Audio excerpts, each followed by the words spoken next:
Você já parou um episódio de Hora de Aventura, voltou 3 segundos e ficou olhando pra tela pensando, que diabo é isso? Não o Finn nem o Jake, aquele personagem secundário que teve pouquíssimo tempo de tela, mas mesmo assim impressionou pela excentricidade ou bizarrice. Os cientistas conseguem organizar milhões de espécies diferentes de animais na vida real, e a resposta está em um sistema de classificação que funciona como uma grande árvore da vida. Na biologia tradicional, os animais são divididos em reinos, filos, classes e várias outras categorias. Agora, Hora de Aventura é conhecida pelos seus personagens principais, mas algumas das criaturas mais estranhas da Terra de Yu aparecem por apenas alguns segundos e conseguem ser ainda mais bizarras. Entre seres mutantes, monstros sem explicação e criaturas que parecem desafiar qualquer lógica da biologia, o desenho criou um verdadeiro catálogo de espécies esquisitas. Se um cientista tentasse classificar esses seres, provavelmente teria muito trabalho. Então hoje vamos conhecer algumas das criaturas mais bizarras de Hora de Aventura que quase ninguém lembra, mas que ajudaram a tornar a Terra de Yu um dos mundos mais complexos da animação. The Diggler, também conhecido como Zig Zag, aparece no episódio The Diggler da primeira temporada. É composto por 2 núcleos esféricos fundidos com membros finos e retráteis, que emergem por orifícios distribuídos pelo corpo, não se parecendo com nenhum ser vivo presente na nossa biologia atual. A criatura se alimenta absorvendo as cores presentes no ambiente. Em condições monocromáticas, o organismo entra em colapso. A criatura se comunica emitindo ondas sonoras de alta frequência.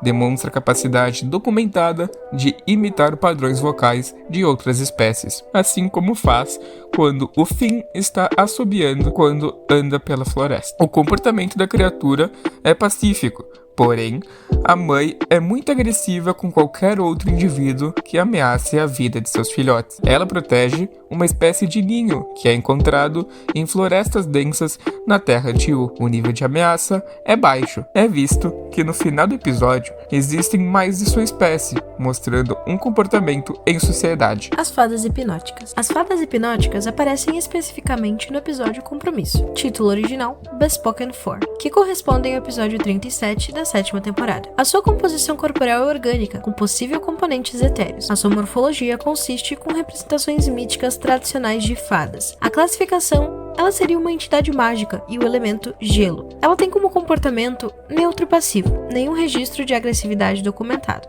Neste episódio, as fadas aparecem em um flashback, sendo usadas pela personagem Patience, a maga do gelo, para hipnotizar a princesa Jujuba, a princesa Gosminha e a princesa de fogo. O habitat é indefinido, presumivelmente regiões de baixa temperatura de Yu. Provavelmente a sua origem tem em base registros mitológicos anteriores à Guerra dos Cogumelos, que indicam a existência delas pré-apocalipse. O nível de ameaça, baixo. Lobisomens de Hora de Aventura.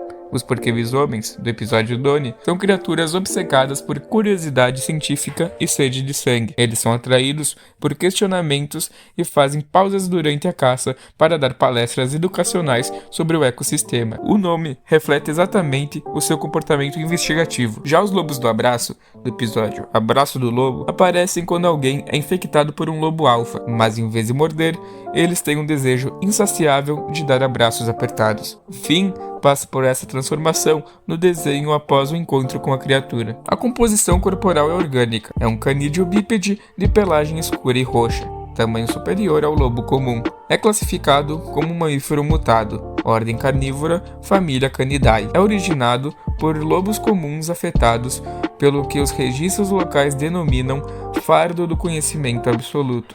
A condição eleva a inteligência a níveis não mensuráveis e afeta o comportamento de forma permanente e irreversível. Já os lobos do abraço são lobisomens que têm uma vontade internalizada de abraçar. O método de ataque dos porquebisomens é feito por meio de interrogação filosófica contínua. A criatura questiona a vítima sobre a natureza da existência, do perigo e da fuga, sem contato físico, até que ela perca a capacidade de agir coerentemente.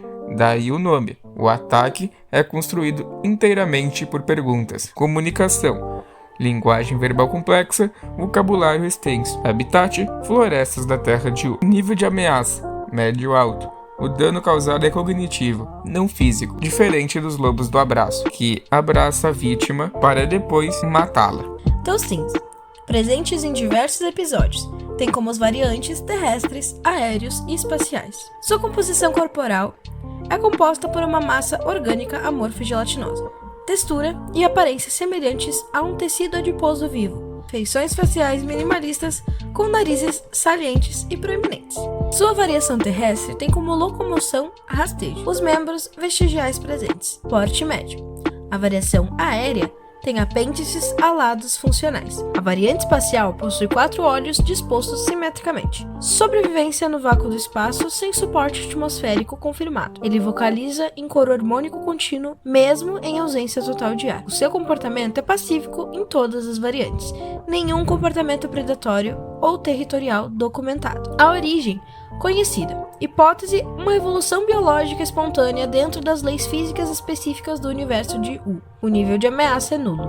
Golem de neve. Episódio Obrigado. Composição corporal: neve compactada e magia elementar de gelo. Estrutura sólida, não cristalina. Apresenta mobilidade e comportamento autônomo. Origem: associado à magia do Rei Gelado, possivelmente gerado como subproduto da saturação mágica do Reino de Gelo, sem criação intencional documentada. Comportamento: passivo e solitário. Capacidade empática documentada. Em único relato disponível, adotou e cuidou de um lobo de fogo, perdido até sua recuperação. Comportamento diretamente contraditório com a sua composição física, dado que o calor elevado é destrutivo ao material do construto. Comunicação: nenhuma, sem linguagem verbal ou vocal observada. Habitat: Reino de Gelo. Nível de ameaça: nulo.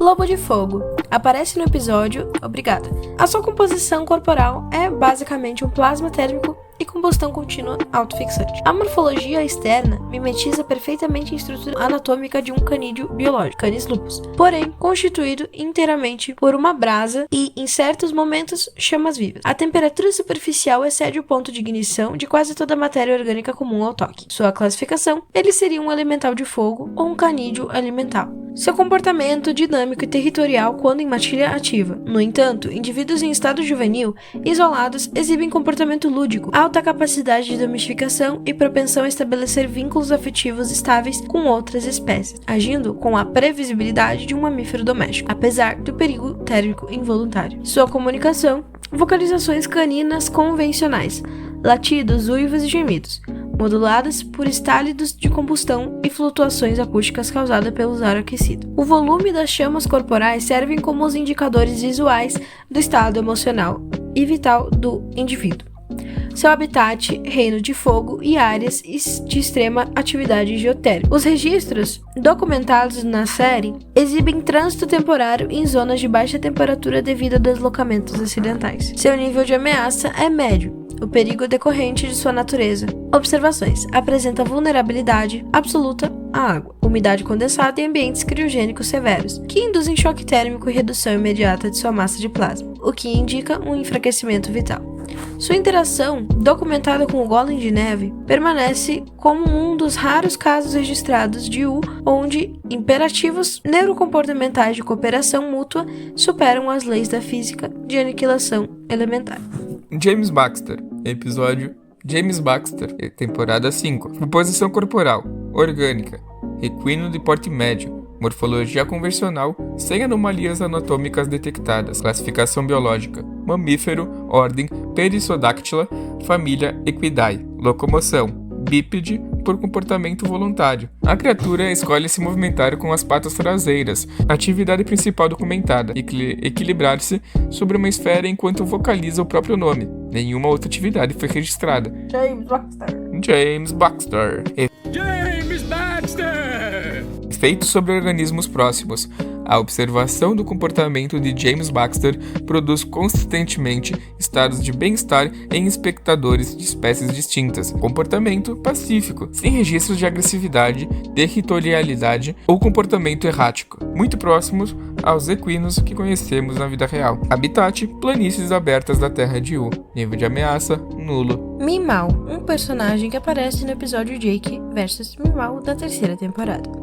A sua composição corporal orgânica é um felino doméstico de tamanho drasticamente reduzido, aproximadamente 3 a 5 cm de comprimento.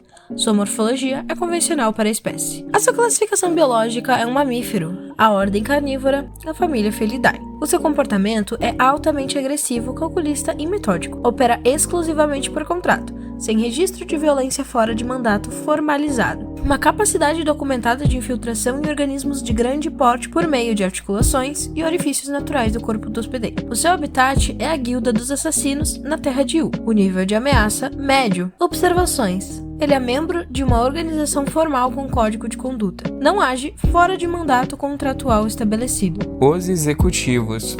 Origem documentada, período pré-guerra dos cogumelos. Também algo muito próximo do que seriam os seres humanos. Composição corporal, orgânica humana degradada. Tecido cerebral com danos extensos por congelamento prolongado e exposição à radiação pós-apocalíptica. Classificação biológica, Homo sapiens. Subconjunto mutado e condicionado. Origem: sobreviventes da Guerra dos Cogumelos submetidos à criogenia, voluntária ou involuntária, em icebergs. Período de congelamento estimado em séculos. Comportamento: submisso e compulsivo.